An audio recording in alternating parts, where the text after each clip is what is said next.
नमस्कार, मैं विजय कुमार डहरिया एमपीपीएससी 2018 से डिप्टी कलेक्टर के पद पर चयनित, वर्तमान एसडीएम पुष्पराजगढ़, जिला अनूपपुर में पदस्थ। मैं आज आपको मध्य प्रदेश लोक सेवा आयोग द्वारा आयोजित की जाने वाली मुख्य परीक्षा के प्रथम प्रश्न पत्र के बारे में विस्तृत वर्णन करूंगा, चर्चा करूंगा कि प्रथम प्रश्न पत्र में कौन कौन से टॉपिक्स हैं, इसके अंतर्गत हमको कौन सी बुक्स पढ़नी चाहिए, इन टॉपिक्स को कैसे अध्ययन करना चाहिए जिससे कि हम अधिक से अधिक मार्क्स खींच सकें। आप सभी को पता है कि मुख्य परीक्षा 1400 मार्क्स की होती है, 1400 मार्क्स की होती है, जिसमें से पहला, दूसरा और तृतीय प्रश्न पत्र 300 अंकों के होते हैं। फोर्थ एंड फिफ्थ अर्थात एथिक्स एंड हिंदी का पेपर 200 मार्क्स के एवं निबंध का प्रश्न पत्र 100 मार्क्स का होता है। हम बात कर रहे हैं हमारे प्रथम प्रश्न पत्र की, जो कि मुख्य परीक्षा का प्रथम प्रश्न पत्र है। ये 300 अंकों का होता है, कुल समय 3 घंटे का है। यदि देखा जाए प्रथम प्रश्न पत्र को तो 2 पार्ट्स में डिवाइड है। पहला पार्ट हिस्ट्री का है, दूसरा पार्ट ज्योग्राफी का है। हम बात करते हैं पहले पार्ट हिस्ट्री की। जब पहले पार्ट हिस्ट्री की बात करते हैं तो इसमें 5 यूनिट है। हिस्ट्री के 150 अंक हैं। ये प्रत्येक इकाई वाइज बटे हुए हैं।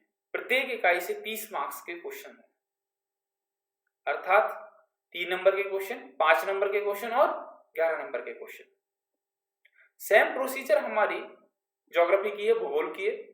भूगोल में भी कुल 150 मार्क्स हैं, 5 इकाई हैं, प्रत्येक इकाई से 30 अंक है, अर्थात प्रत्येक इकाई से 3 अंकों के प्रश्न आएंगे, 5 अंकों के प्रश्न आएंगे और 11 अंकों के प्रश्न आएंगे।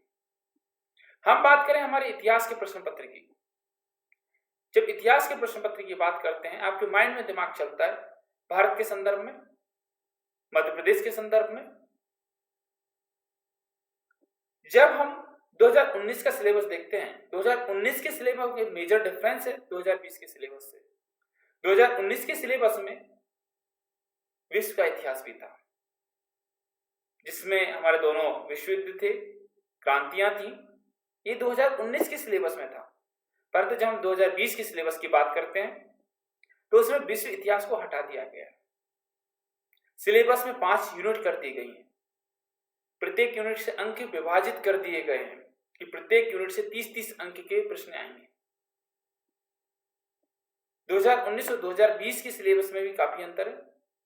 अंकों का विभाजन परिवर्तित हो गया, शब्द सीमा में परिवर्तन हो गया है। तो पहले प्रश्न पत्र के प्रथम पार्ट की हिस्ट्री की बात करें, उसके अंतर्गत हम पहली यूनिट की बात करें, पहली इकाई की बात करें। पहली इकाई जो है, जिससे 30 मार्क्स के क्वेश्चन आने हैं, भारतीय इतिहास। इसमें शब्द लिखा हुआ भारतीय इतिहास, भारत का राजनीतिक, आर्थिक, सामाजिक एवं सांस्कृतिक इतिहास हड़प्पा से लेकर 10वीं शताब्दी तक। जब हम भारत के इतिहास की बात करते हैं, भारत के इतिहास को 3 भागों में विभाजित किया गया है: प्राचीन भारत, मध्यकालीन भारत और आधुनिक भारत। जब हम पहली इकाई की बात करते हैं तो इसमें प्राचीन भारत भी है और मध्यकालीन भारत का कुछ हिस्सा भी है। हम भारत के इतिहास की शुरुआत करते हैं हमारे सिंधु घाटी सभ्यता से। सिंधु घाटी सभ्यता से भी सीधे सीधे कुछ प्रश्न उठेंगे कि सिंधु घाटी सभ्यता की खोज किसने की, सिंधु घाटी सभ्यता की समाप्ति कैसी हुई, यह विनाश कैसे हुआ, सिंधु घाटी सभ्यता के कौन कौन से स्थल थे, उन स्थलों के बारे में 3 मार्क्स में क्वेश्चन उठ सकता है कि लोथल कहाँ है, लोथल के बारे में राइट कीजिए। सिर्फ लोथल दे दिया, मोहनजोदड़ो दे दिया 3 मार्क्स में, या स्नानागार के बारे में 3 मार्क्स में लिखने को आ गया। स्नानागार के बारे में 5 मार्क्स के भी क्वेश्चन उठ सकते हैं।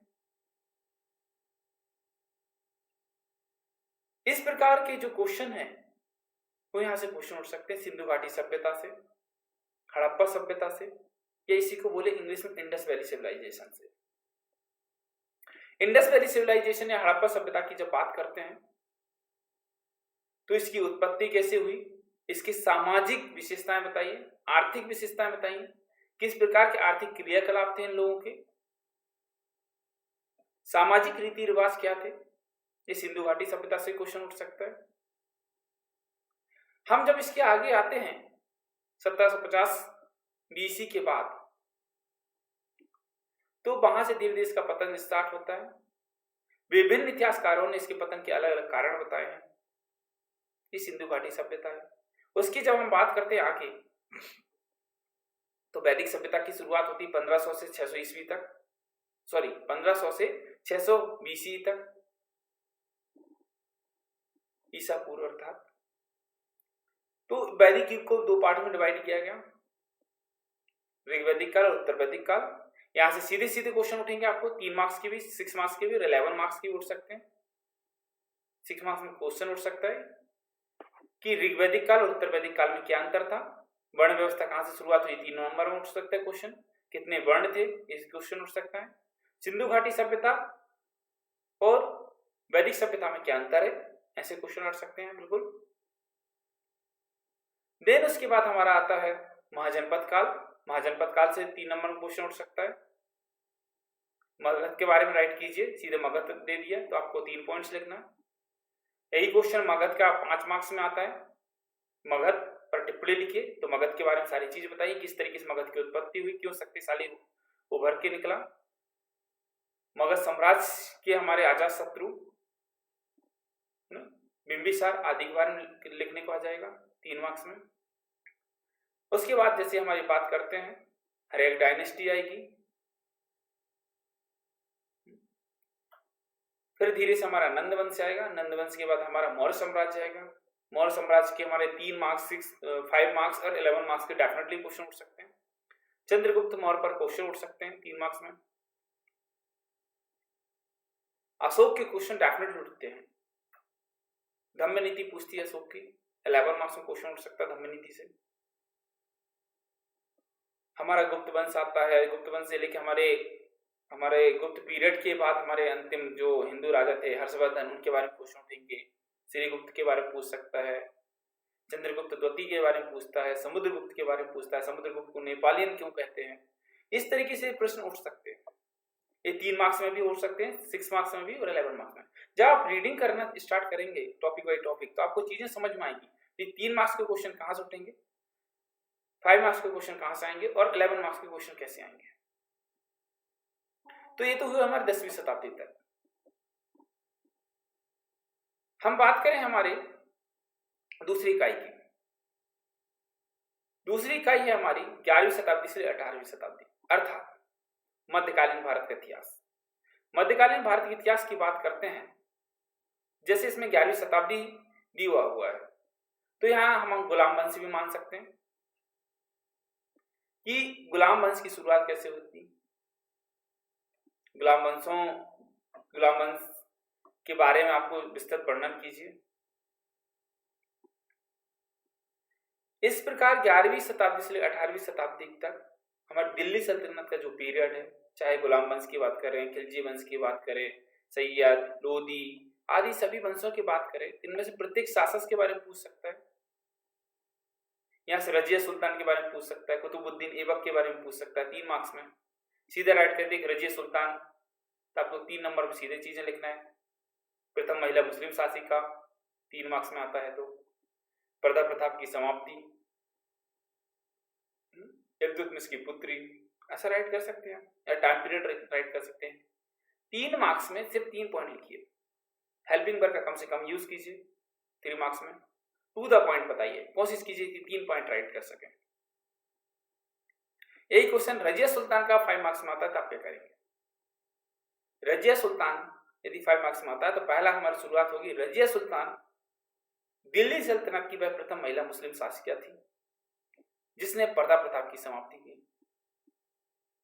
जिसने किस तरीके से अपना साम्राज्य स्थापित किया, किस तरीके से उसने लोगों ने उसको अपने तख्ता से हटाया, शासन से हटाया, उसके क्या सामाजिक कुछ सुधार है, उनके बारे में राइट कीजिए। इस 5 मार्क्स में राइट कीजिए। चाहे हम दिल्ली सल्तनत की बात करें, अलाउद्दीन खिलजी की बात करें, मोहम्मद बिन तुगलक की बात करें, गैसुद्दीन तुगलक की बात करें, खिज्र खां की बात करें, इब्राहिम लोदी की बात करें, इन सभी के बारे में 3 मार्क्स या 5 मार्क्स या 11 मार्क्स के क्वेश्चन उठेंगे। मोहम्मद बिन तुगलक की राजत्व सिद्धांत पूछता है, मोहम्मद बिन तुगलक की नीतियों के बारे में पूछता है, प्रशासनिक नीति के बारे में पूछता है। इब्राहिम लोदी के हार के कारण पूछता है कि पानीपत के तृतीय युद्ध में इब्राहिम लोदी क्यों हारा। यहां से फिर हमारी शुरुआत होती है मुगल साम्राज्य की। मुगल साम्राज्य से बहुत सारे क्वेश्चन उठते हैं। बाबर के चारों जो युद्ध हुए उनके बारे में पूछ लेता है, बाबर की तौलगामा नीति के बारे में पूछ लेगा, बाबर के बाद हुमायूं के बारे में चीजें आती हैं पर थोड़ा कम आएंगी, 3 मार्क्स में आ सकती हैं। हमारे महान सम्राट की बात करें अकबर की, 3 मार्क्स, 5 मार्क्स, 11 मार्क्स, उनका कहीं भी कोई भी चीज आ सकता है। उनकी धर्म नीति पूछ लेगा, उनकी राजपूत नीति पूछ लेगा, दीन इलाही धर्म के बारे में राइट करने को बोलेंगे। ये हमारे मध्यकालीन भारत के क्वेश्चन उठते हैं। ऐसी 18वीं शताब्दी तक हमारे सारे क्वेश्चन हैं। मुगल शासक और उनका प्रशासन मिश्रित संस्कृति का अभ्युदय, किस तरीके से मुगल शासन की शुरुआत हुई, किस तरीके से इसका पतन हुआ, एक क्वेश्चन है। जब मुगल साम्राज्य की समाप्ति होती है तो हमारे पास ब्रिटिशर्स लोग आते हैं। वैसे आते तो फ्रांसीसी भी हैं, पुर्तगाली भी हैं, डचेस भी हैं, पर अंतिम तक जो लोग रहे वो थे हमारे ब्रिटिशर्स, जिन्होंने भारतीय सत्ता को अपने हाथों में लिया, उस पर शासन चलाया। किस तरीके से ब्रिटिशर्सों ने भारत में सत्ता स्थापित की, उनकी आर्थिक क्रियाकलाप क्या कह रहे हैं, किस तरीके से भारतीयों का शोषण किया, ये हमारे सेकेंड यूनिट के बारे में अध्ययन करें। इसमें चाहे प्लासी के युद्ध की बात करें, बक्सर के युद्ध की बात करें, इनकी हड़प नीति की बात करें, डॉक्ट्राइन्स ऑफ लैप्स की बात करें, विभिन्न सिद्धांत आए, ये सब हमारे सेकेंड यूनिट में बात करेंगे। जब हम थर्ड यूनिट की बात करते हैं, ब्रिटिश उपनिवेश के प्रति भारतीयों की प्रतिक्रिया, कि जो अंग्रेज भारत में शासन कर रहे थे, भारतीयों पर तानाशाही कर रहे थे, उनके खिलाफ कैसे भारतीयों पर विरोध उपजा, किस तरीके से उन्होंने इसकी शुरुआत की, किस तरीके से भारतीय स्वतंत्रता संग्राम के सेनानी आगे आए। चाहे हम बात करें समाज सुधार आंदोलनों की, राजा राम मोहन राय की या दादा भाई नौरोजी की, जिन्होंने किसी न किसी रूप में अंग्रेजों के खिलाफ चीजें शुरुआत की। धीरे धीरे अंग्रेजों के खिलाफ आपत्तियां उठने लगी। इसमें विभिन्न बहुत सारे विद्रोह हुए, चाहे कृषक विद्रोह की बात करें, संथाल परगना की बात करें, संथाल विद्रोह, मुंडा विद्रोह है, कोल विद्रोह है, बारदोली सत्याग्रह तो बात का है। बहुत सारे ऐसे विद्रोह हुए जिन्होंने अंग्रेजों की नाकों चने चबा दी। हमारे इसी के साथ 1857 की क्रांति होती है, जो भारत का प्रथम स्वतंत्रता संग्राम है। एक बृहद स्तर पर हम बात करें 1857 की क्रांति की, जब बात करें, एक ऐसा परिवर्तन जहां से भारतीयों ने अपनी सत्ता स्थापित करने के लिए बात की। 1857 की क्रांति एक ऐसी क्रांति थी जिसने भारत को आजाद करने में महत्वपूर्ण भूमिका निभाई। जितने भी स्वतंत्रता संग्राम सेनानी थे, उन्होंने अपनी अलग पहचान बनाई। इस राष्ट्रीय स्वतंत्रता आंदोलन के नेतृत्व कर कौन कौन थे, किस तरीके से शुरुआत हुई, कैसे इसको दबा दिया गया, इसके बाद ब्रिटिशर्स ने क्या क्या परिवर्तन किए, कौन से अधिनियम लाए, ये सब इस इकाई के अंतर्गत अध्ययन करेंगे। हम बात कर रहे हैं फोर्थ यूनिट की। जब चतुर्थ यूनिट की बात करते हैं, मध्य प्रदेश में स्वतंत्रता आंदोलन, जिस प्रकार भारत में स्वतंत्रता आंदोलन चल रहे थे, उसी प्रकार कहीं न कहीं मध्य प्रदेश भी इससे छूता नहीं था। मध्य प्रदेश से भी जो राजा महाराजा थे वो स्वतंत्रता आंदोलन में भाग ले रहे थे। 1857 की क्रांति की ही बात करें, रानी अवंतीबाई का नाम आता है, शंकर साय रघुनाथ साय का नाम आता है, जिन्होंने भारतीय स्वतंत्रता संग्राम मध्य प्रदेश से प्रतिनिधित्व किया।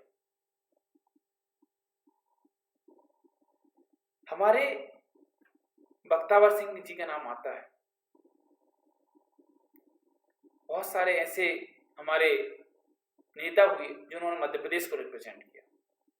किस प्रकार से भारतीय स्वतंत्रता संग्राम में मध्य प्रदेश को प्रतिनिधित्व दिलाया। ये तो मध्य प्रदेश का में, इसमें बहुत सारे आप ये भी देखेंगे, झंडा सत्याग्रह पढ़ेंगे, टुरिया सत्याग्रह पढ़ेंगे। फिर हम बात करें इधर से घोड़ा डोंगरी सत्याग्रह, चरण पादुका सत्याग्रह, चरण पादुका हत्याकांड। इसमें ऐसी कई घटनाओं को समाहित किया जाता है कि किस तरीके से हमारे इसमें प्रतिनिधित्व दिलाया गया।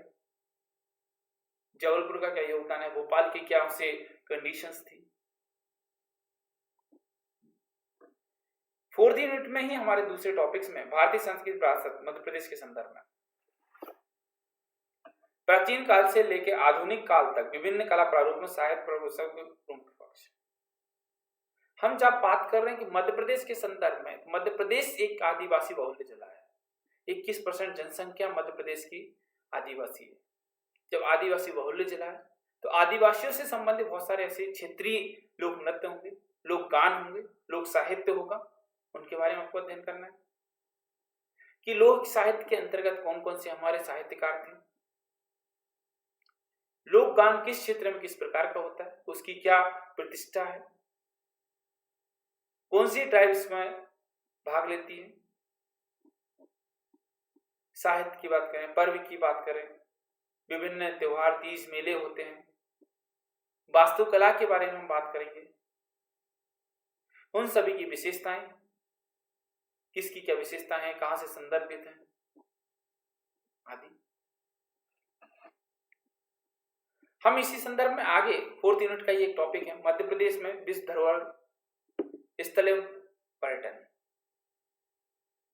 मध्य प्रदेश में विभिन्न पर्यटन स्थल हैं, चाहे हम बात करें धार्मिक की, धार्मिक की, ऐतिहासिक की, सामाजिक की आदि। जब धार्मिक स्थलों की बात करते हैं तो आप उज्जैन का नाम पढ़ते हैं, महेश्वर का नाम पढ़ते हैं। उज्जैन है, महेश्वर है, ओमकारेश्वर है। बहुत सारे टूरिस्ट ऐसे प्लेस हैं जिनके बारे में हमको पढ़ना इसलिए जरूरी रहता है कि जब हम प्रशासनिक अधिकारी होंगे तो उन प्लेसों को किस तरीके से डेवलप करेंगे, किस तरीके से उनके साथ कोऑर्डिनेट करेंगे। हमारे यहाँ 11 राष्ट्रीय उद्यान है, वो भी टूरिस्ट प्लेस है। 31 हमारी सेंचुरी थी, वाइल्ड लाइफ सेंचुरी। हमारे यहाँ 3 बायोस्फीयर रिजर्व हैं। विभिन्न सामाजिक धार्मिक हमारे पर्यटन स्थल हैं। मंदिरों की बात है, मस्जिद की बात करें, इतिहास के हमारे पास किले हैं, ग्वालियर का किला है, भोपाल में किले हैं। विभिन्न ऐसे क्षेत्रों के बारे में जो पर्यटन स्थल हैं, सांची है, खजुराहो है, ओरछा है, ये सब ऐसे स्थान हैं जो कि हमें पर्यटन या टूरिस्ट प्लेस के रूप में जाने जाते हैं। मैं जैसे अभी उस राजगढ़ में पोस्टेड हूँ, क्या एक टूरिस्ट प्लेस अमरकंटक, जहां से नर्मदा नदी का उद्गम होता है, सोन का उद्गम होता है, जोहिला का उद्गम होता है। 3 नदियां जो अमरकंटक में से निकलती हैं। ये टूरिस्ट प्लेस है, बहुत सारे धार्मिक व्यक्ति यहाँ आते हैं। इन क्षेत्रों को कैसे डेवलप किया जाए, क्या जानते हैं, ये हमारे 4th पेपर में है। इकाई जब 5 की बात करते हैं, इकाई 5 की जब बात करें तो प्रमुख मध्य प्रदेश की प्रमुख रियासतें। मध्य प्रदेश में कौन कौन सी प्रमुख रियासतें थी, चाहे हम प्राचीन काल की बात करें, आधुनिक काल की बात करें। हमारे कौन कौन से राजवंश हुए, इसमें सिलेबस में जैसे गोंडवाना राजवंश की बात की। जब जबलपुर की बात करते हैं तो गोंडवाना राजवंश की बात होती है। रानी दुर्गावती का नाम आता है जो कि विश्वविख्यात है। राजा मदन शाह है, उनका नाम आता है। बुंदेलखंड में कौन कौन से राजवंश हुए, कौन कौन सी रियासतें हुई। रीवा महाराजा के बारे में बात करेंगे, रीवा रियासत की बात की जाएगी। रीवा रियासत बघेलखंड के अंतर्गत आती है। बुंदेली के अंतर्गत हमारे छतरपुर, टीकमगढ़ आदि क्षेत्र आते हैं। ओरछा या खजुराहो की बात की जाती है। चंदेल वंश के बारे में अध्ययन करेंगे। कलचुरी वंश के बारे में अध्ययन करेंगे। हमारे पास जब हम बात करते हैं हमारी रियासतों की, मध्य प्रदेश के प्रत्येक क्षेत्र में कोई ना कोई रियासत रही है। होलकर है, सिंधिया है, होलकर की बात करते हैं तो इंदौर रियासत की बात की जाती है, सिंधिया की बात करते हैं तो ग्वालियर रियासत की बात की जाती है, भोपाल रियासत की बात की जाती है। किस तरीके भोपाल रियासत का हमारा एकीकरण हुआ? स्वतंत्रता प्राप्ति से, प्रारंभ से स्वतंत्रता प्राप्ति तक। वर्तमान में मध्य प्रदेश के भौगोलिक संदर्भ में वर्तमान महत्व को देखा जाए कि मध्य प्रदेश के संदर्भ में कहां तक इंपॉर्टेंट है, ये फूट यूनिट के अंतर्गत है। ये हुआ हमारा इतिहास के हमारे पहला पार्ट, जिसमें थे प्रत्येक इकाई 30 अंक। हम बात कर रहे हैं हमारे प्रथम प्रश्न पत्र के द्वितीय पाठ की, भूगोल की। जब द्वितीय पाठ भूगोल की बात की जाती है तो इसके 150 अंक हैं। समय दोनों को मिलाकर 3 घंटे हैं। आप चाहे इतिहास को 1 घंटे में कीजिए, ज्योग्राफी 2 घंटे में, या दोनों को 1.5 घंटे कर लीजिए। 90 मिनट, ये आपके ऊपर डिपेंड करता है। तो ज्योग्राफी के पार्ट की जब बात करते हैं तो 150 मार्क्स हैं, 5 यूनिट हैं, अर्थात प्रत्येक यूनिट से 30 मार्क्स। पहली यूनिट की जब बात करते हैं विश्व का भूगोल, इसके टॉपिक्स दिए प्रमुख भौतिक लक्षण, प्रमुख भौगोलिक घटनाएं, विश्व की जलवायु। जब प्रमुख भौतिक लक्षण की बात करते हैं इसमें पर्वत, पठार, मैदान, नदियां, झीलें होना है। इनकी परिभाषाएं पूछेगा, पर्वतों के प्रकार पूछेगा, इनका क्षेत्र पूछेगा, पर्वत किन्हें कहते हैं, पठार किन्हें कहते हैं, मैदान किसे बोलते हैं, नदियां हमारे मध्य प्रदेश के संदर्भ में नदियां, भारत के संदर्भ में नदियां,